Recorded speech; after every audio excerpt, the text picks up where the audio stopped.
to take you on an in-depth tour of the Ford F-450 with the 6.7 Powerstroke. Now, normally this will be part of the video where I show you the key and then the window sticker. I do have the key here. It is your standard Ford key, nothing too special. You got your unlock, lock, remote start, and your tailgate drop. Love that tailgate drop feature, really handy. But the window sticker, unfortunately, this is a used truck and I don't have it. But this is a F-450 limited high-end model. If you bought this truck new, it would have been right around the $85,000, $86,000 mark, which is quite pricey. But you will see some nice exterior features right away up front that you're paying for that quite large price tag. All the Super Duties, they have a nice Super Duty right there on the front, so you know that you're driving a Super Duty. Nice chrome grille up here. Some people prefer paint match, but I think both look nice, especially chrome with a black truck. I think it's pretty sharp.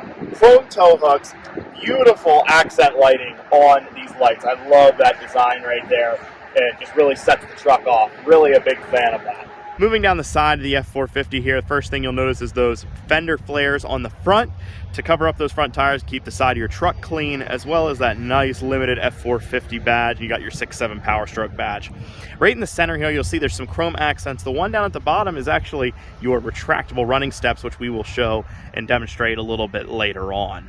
One of the things you'll notice, especially with the F-450 and not so much on the other Super Duties, the smaller, F-250, F-350, this has a 19.5-inch commercial style truck wheel. It is aluminum, and I love the look of these types of wheels on a dually truck. The kind of, tractor trailer look, I think really sets the trucks off, especially when you get them all shined up and everything. I think they look really, really nice. On the bed, we got the massive dually flares, as well as the same style wheel as up front, and we can't ignore what's under the fuel tank, which is, obviously you have your diesel, but your DEF fill as well, and that's been for a while now, and is unfortunate that we have to do that. At the back of this truck, we have what I believe to be the best looking tailgate in the truck world, which is this beautiful metal limited. I love the design on these. Ford did a great job. If you want to drop the tailgate, you can do it one of two ways. You can double press this button and it drops right down, or you can just reach under here. There's no handles anymore, it's just buttons, and it nice slowly opens. The one thing I did notice though is it actually doesn't have much assistance coming up. It does right there at the bottom, you can feel, but the top gets pretty heavy. It actually, you can definitely feel the weight of this tailgate. With the tailgate down, you do have the standard Ford step here that drops down, and then you have a handle over here that comes out. Now, I always thought this was a little silly, but if you actually need to use it or are getting up and in out of the bed, it is nicer. I have to concede that. In the bed here, there's some really nice tie downs, as well as lighting, which does have a button back here, which I love. Some of the trucks, most of the trucks now have lighting in the bed, but not all of them have a button right back here that makes it really easy to just turn them on and off from the back of the truck.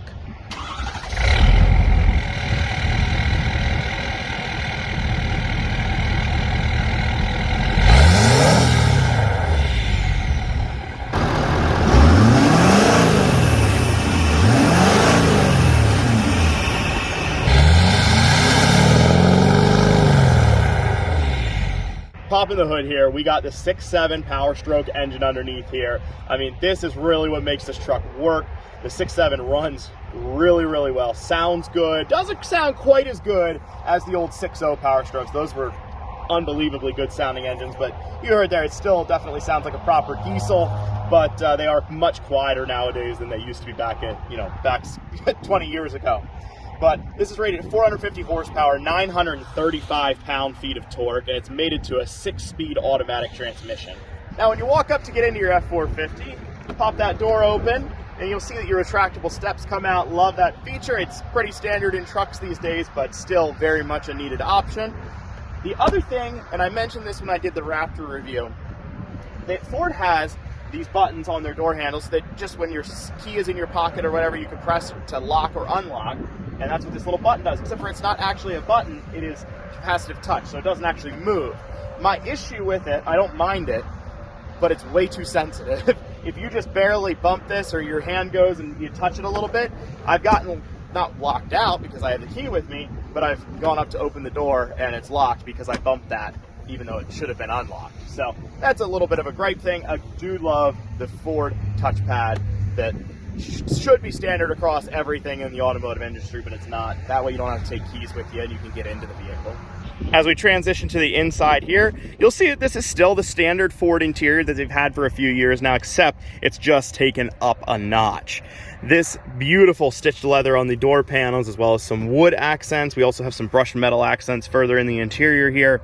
Really, really look nice. This is still hard plastic down here, but really, really sets off the inside. I love the brown and tan together. That was just a preference thing, but I'm a sucker for brown leather. On the inside here, we have beautiful two-tone leather seats with nice stitching, adds just a little something extra, as well as the limited badge up at the top. Really, really nice, really comfortable. To the left of the driver, when you get inside, you'll see that you have another tailgate drop, a pedal adjustment, and then your lighting options right here. Sitting on the inside, you'll see that this is essentially, as I said before, the same interior that Ford has had for a little while. This does have a lot of beautiful brown leather stitched across the top, but Ford is updating their interior. It's in the F-150s already. It has not hit the Super Duties yet. So this is basically the newest interior that you can get, but there is an updated one coming. So this does feel a little dated, but it's still very, very nice on the inside. When you start your F-450, you'll be greeted by a beautiful center display in the cluster, digital display there, and it has lots of different things. One is the off-road screen, which I don't think you're really going to need all that much, at least hopefully not in a truck this size. But this one here is pretty important. This is your towing info. It has lots of different things you can learn about for towing there, and it's pretty handy, really. If you scroll over from the towing screen, you'll end up on the fuel economy screen. I'm curious to see what this truck has averaged. Let's click on this and see. It's averaged 16.1. Not bad at all, actually. That's a little bit better than I thought it would be for a truck this size. The other thing that's really, really nice about these is you can see that this truck has about, I don't know, 3/4 of a tank, a little less than that, between 3/4 and a half, and it has 571 miles to empty. That's because it has a 48-gallon fuel tank. So you can pretty much drive forever on one tank of fuel with this. Now this Limited does have a pretty much standard Ford steering wheel here. It does have some brushed aluminum looking plastic bits around the edge and brown stitched leather, but it's pretty much standard. What I do love is, if you see just up to the right there, is it does have a column shifter with shift buttons up there, which I much prefer. Here in the center stack of the F-450, off to the left, we have our four-wheel drive switch, as well as our built-in brake controller. Up at the top of the screen, we have a variety of features like hill descent control, traction, four-ways, lane keep assist, and our camera button, which you can see I already have a camera view up right there. But if you push into that and hit this, you have a variety of different features. Here's our 360, and then we have our bed view right there, which is really handy. If we press that button again, it will take us back to our screen here. This is our home screen, where you have all of your audio options, climate control, but we do have climate control down here as well, so it's kind of doubled up. Phone, which is very easy to pair to Bluetooth. You just hit add phone, and that will come right up, as well as your navigation. And you can also use the apps button for any of your Apple CarPlay or Android Auto. Right under the screen, we have our dials, which I love for the radio, for tuning, and for volume. Much handier than pushing a button or sliding your finger across the screen, as is pretty common these days. Climate control down underneath, standard Ford, heated and cold seats, as well as, I love that they actually have buttons and you don't have to go into the screen to change your climate settings. Another thing that I love, just functionality-wise, because the shifter is up on the column, you have a much bigger area here to use for whatever you need, storage. You also have your USB up in here so that you can charge your phone or whatever you need, as well as your 12-volt and household outlet up there. The center armrest is really, really nice. It has a nice limited badge on there. This is number 25, by the way, and it is absolutely massive inside. You can store just about, your entire week's worth of clothes inside of there. Up above the driver, you have your auxiliary switches, which I love that this is a thing nowadays. Very nice to use, as well as your sunroof control for the massive panoramic sunroof. One of the other things you'll notice on the ceiling is that it is a suede headliner. It is really, really beautiful, really nice, and definitely sets it apart from the other Ford trucks. One of the things I love, and you can really see it here in the passenger side, is this brushed aluminum. I think it looks really, really nice, sets this truck apart, and lots of storage over here as well. A little bit smaller compartment here above the actual glove box, and then down underneath is a huge space for more storage. As you can see in the back of the F-450, we have this same limited theme going throughout. It looks really, really nice. It does not seem like they skimped on seat leather quality or any of those things. It really is Very comfortable, very nice. Not as comfortable as the front, obviously, but is still a very nice place to hang out. Lots of leg room. Headroom's a little bit closer. Have a nice flip-down armrest right here with some cup holders. And those aren't even the only cup holders in the back of this. There's 2 more up in the center console, as well as a lot of different types of power outlets with a heated seat option. Now that we've gone through all the details on the truck, let's get this thing out on the road and see how it drives.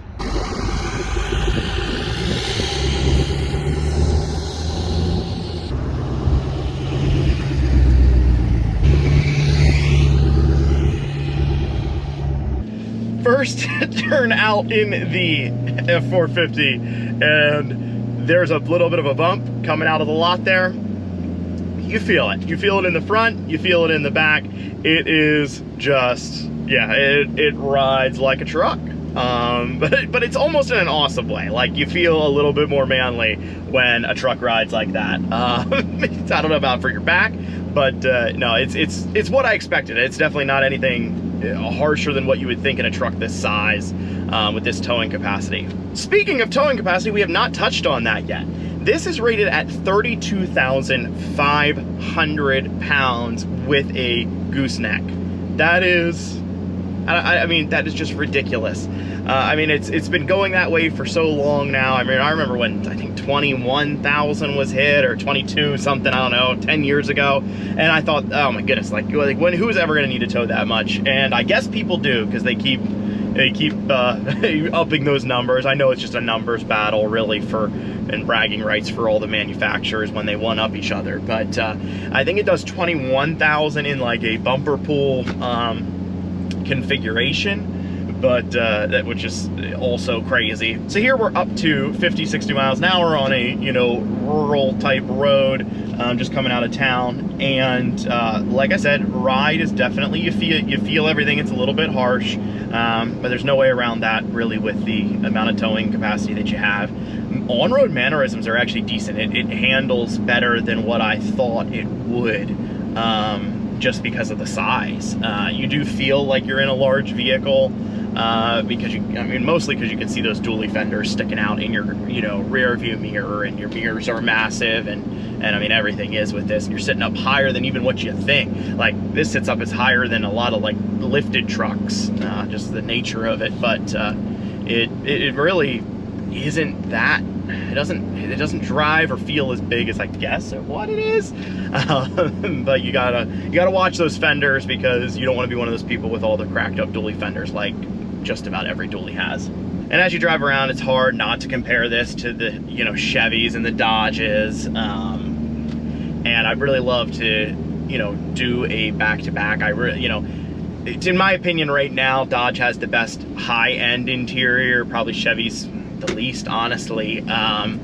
But you know, they're going to update theirs coming up. Ford already did in their F-150, so it's going to be interesting to see with this next generation of trucks what that's going to bring. I think it's going to be good for everybody. But there's still nothing wrong with this interior at all. I really, it's as nice as I could really ever, like, I mean, I never would have dreamed 10, 20 years ago that this is the interiors and the luxury level we would have in trucks. I mean, it really is crazy, and still functional. Like, you would think you would lose some of that functionality if you really went, and maybe you do, I don't know, because you wouldn't want to get this dirty, you wouldn't want to, you know, destroy it like, honestly, sometimes trucks are made for.